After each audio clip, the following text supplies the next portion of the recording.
Welcome to Write to Publish, your go-to podcast for all things writing and publishing. I'm Karen Stanley, a 14 times published author and the founder of Mabel and Stanley Publishing. Join me as I share a multitude of tips and insights drawn from my own writing and publishing journey. We'll be hearing from some inspirational authors too, who will share their writing experiences and top tips for success. Each week, we'll learn about an aspect of writing, from composition to genre and from publishing to marketing. Listen in as we learn and chat about all things writing and publishing, and let's get you on the right path. Hello and welcome to another episode of Write to Publish with me, Karen Stanley. Lovely to have you all with me here today. I've heard that the podcast now is being listened to in Sweden, in Australia. I believe we have some listeners in America. So it's all very exciting. My dulcet tones are circling the world as we speak. So welcome to today. Really important topic today. Today we're going to talk about bringing your characters to life. Now, it can't be a massive surprise to understand that characters will make or break your story. If you write flat, dull characters, guess what? Your story is going to follow suit. So bringing your characters to life, making them relatable, believable, and having them really do something in your story rather than just reacting kind of passively to your story, but to actually drive your story forward is crucial. And it's a bit of a skill. It's something that takes practice. So let's have a little dive into that today. So we know that your stories are built on plots, of course. We've talked at length about story arc, but it's really going to be the characters who carry those plots. They're going to make us laugh, cry, scream at the page. Sometimes we might even want to put the book in the freezer if we're a little bit scared. And there's a shout out to the Friends fans who might have got that reference. But today we're going to unpack how to develop memorable, multi-dimensional characters.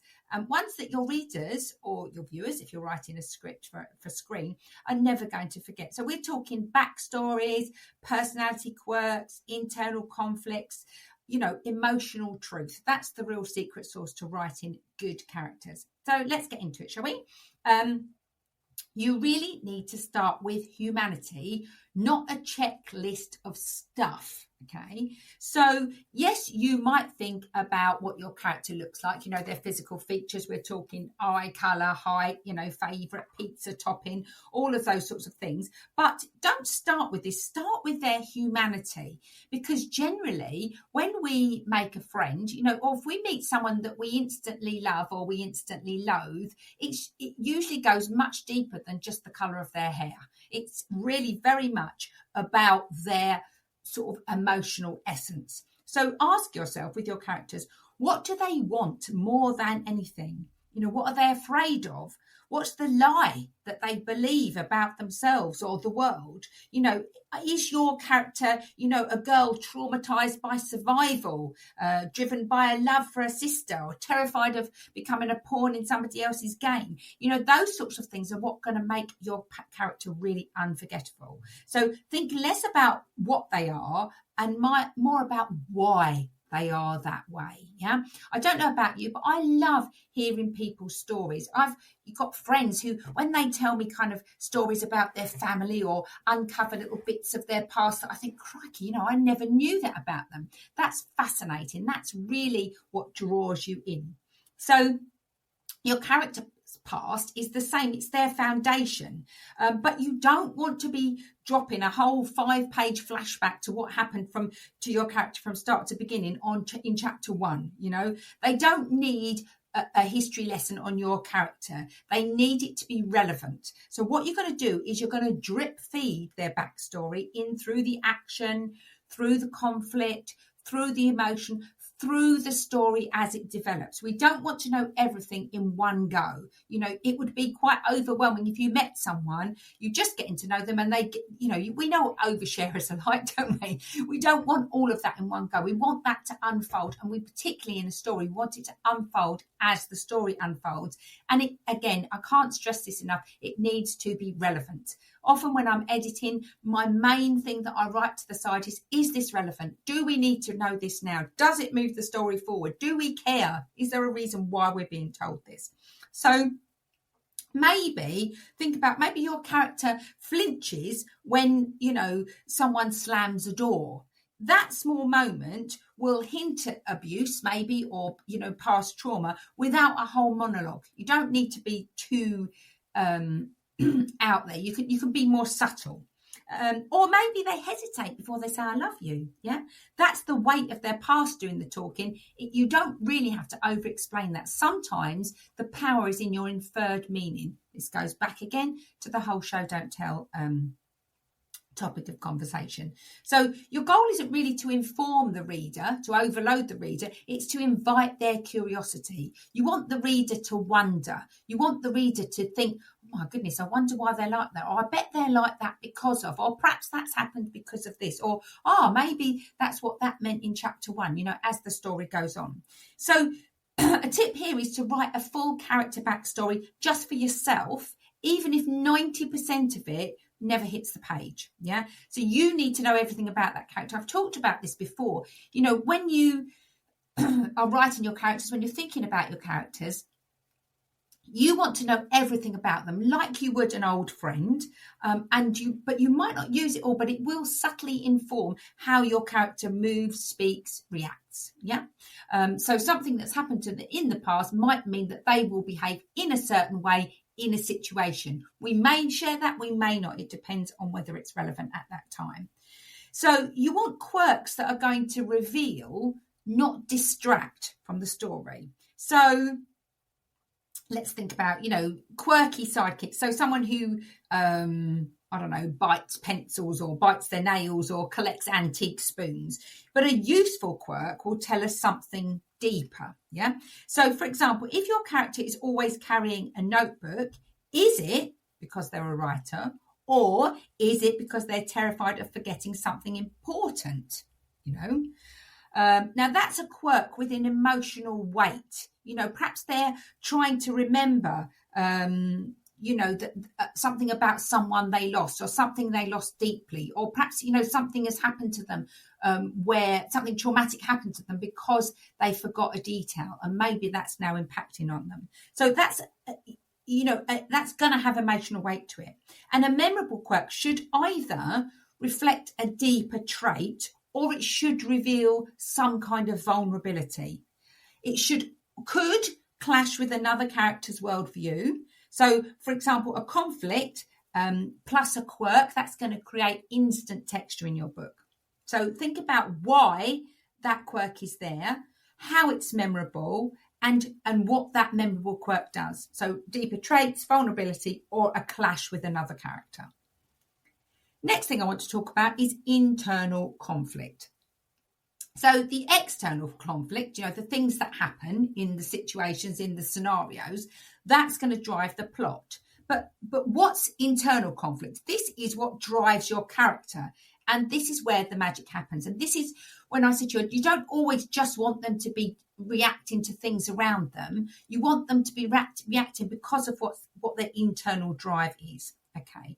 So, for example, if you think about Breaking Bad. I don't know if you saw that series. It was about a man who became a producer of crystal meth because he was suddenly found out that he had a terminal illness. So he went from mild-mannered school teacher to sort of drug baron and all of the scrapes he got into. Brilliant series. Okay. So his external goal was to provide for his family, but his internal conflict is more about power. It's about pride. It's about his legacy. And this is what's going to hook us. That's what draws us in. Not just the fact that he needs to make a bit of cash because he finds out that he's terminally ill and he wants to provide for his family. That's the situation that's driving him forward. But what leads him to make the decisions that he makes? Not everyone who has a terminal illness is suddenly going to go to producing crystal meth in their back bedroom. But, the fact that I think he was a science professor. So that's all of that internal conflict, all of that internal kind of emotion is what's driving him forward. So what does to create this depth, we're going to have to ask questions like, what does your character believe they should do? And what do they want to do?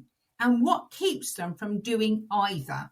Okay, so what is it that persuaded Walter White to go down that very kind of tricky, conflicting, dangerous path, knowing that he probably shouldn't have done it, but he wanted to do it? And it was more about him wanting to do something outrageous, wanting to create some form of legacy. Okay, so that tension between duty and desire, between fear and hope, those are going to be the heartbeats of character-driven stories. We don't just want external things forcing our character to do something. We want internal conflict. And now let's talk about dialogue.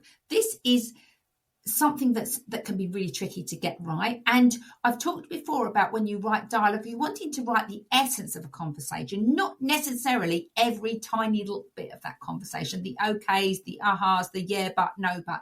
We don't really want that. We want the essence of the conversation. But then we also want the voice inside the voice. So, if you want to know if your character is alive, listen to them talk, say what they're saying out loud. So great dialogue isn't just about what they say, it's going to be about how they say it and why they say it. So does your, stoic soldier speak in short, clipped commands, for example, because he learned long ago that emotions get people killed? Is he emotionally barren? Yeah.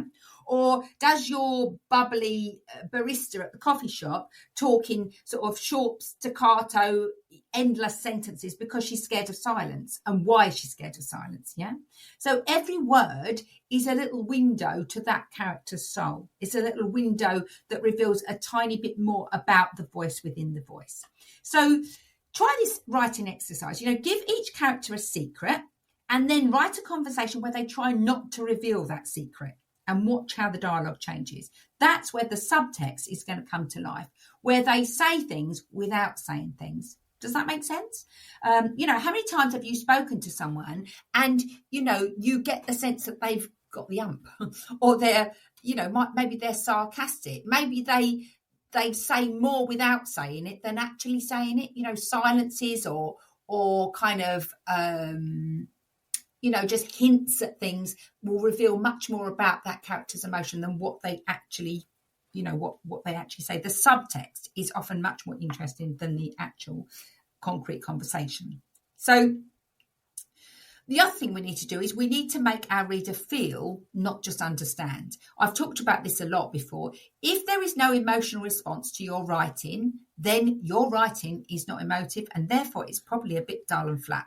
Now, that emotional response could be anger, could be hate, could be love, could be fear, could be excitement, could be laughter, but your reader could be, feeling informed. But your reader needs to feel something, okay? So, at the end of the day, we don't fall in love with these characters because they're well developed, because technically they're well developed. We love them because they made us feel something. In the same text as we hate them because they made us feel that anger. They remind us of ourselves, these characters. They remind us of our friends, our fears. They help us to understand others. And sometimes they help us to understand ourselves because they're relatable. So you need to go beyond building characters. You've got to breathe life into them. You've got to give them a truth to carry. You've got to give them a contradiction. You've got to make them laugh in pain or cry at joy. Something that really brings to life the paradox of being human, that colourful tapestry of what makes us human. That's the secret to good stories. It's bringing that to life and making your reader feel that. Okay. So that's really it for me today for our deep dive into bringing your characters to life. So remember these key points: humanity over stats. What is your internal humanness, if that isn't is even a word? We don't just want a list of features or a list of strengths and weaknesses. What is their innate humanity inside the character? And revealing that will really draw your reader in. Your backstory should be a slow reveal. Don't dump it all on the reader in the first chapter so that they become overwhelmed and a little bit gobsmacked, and they'll forget most of it as they go. What you want to do is as the reader is really growing to love or hate that character, they'll be clinging on more to bits of that backstory. It will make it memorable and it will stay with them. Okay. The quirks have to have meaning. there's no point having a quirk if it's got no relevance. You think about Sherlock Holmes, all of his quirks, his brilliance, his desire, his solitary nature, his lack of understanding of the how humanity works really, but then a deep understanding and brilliant mind. He's a real paradox there, isn't he? All of that is relevant to what he does for a living and how he solves his cases. And again, conflicts that cut both ways, things that are joyous as well as sad. You want that internal kind of wrangling, and a dialogue that sort of dances with the subtext. So what is actually said isn't always as much as what is unsaid, but it should be there in the inferences, in the the way they speak, in the subtle cues that they offer. Those bits of the dialogue are what will really make your reader, bring your character to life. And most importantly, you must care about your characters. If you feel them as a writer, then we will too. If you don't really feel them, if you don't really believe them, if they don't really kind of make you feel anything in particular, then you haven't brought them to life well enough, and they will not draw your reader in. So that's really the hard truth of that. It takes practice, it takes work, but as always, read character profiles, read stories that are character driven, where they've got some really strong, great characters.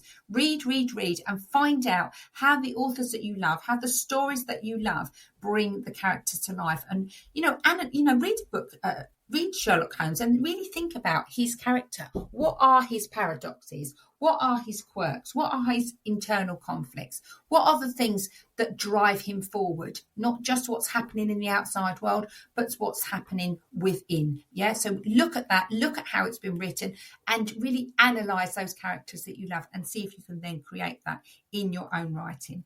So if this episode sparks something in you, share it with a fellow writer, or better yet, try one of the tips in your next scene and let me know how it went. Tag me on your socials. You can find me at Mabel and Stanley Publishing. I'm pretty much on all the social platforms, and I'd love to hear what you're working in. I always love to hear what's going on and how you're getting on. So until next time, keep writing, keep breathing life into your stories and your characters. And if you need me for any questions at all, I'm always happy to answer. And let's help to get you on the right path. Take care and see you all again soon.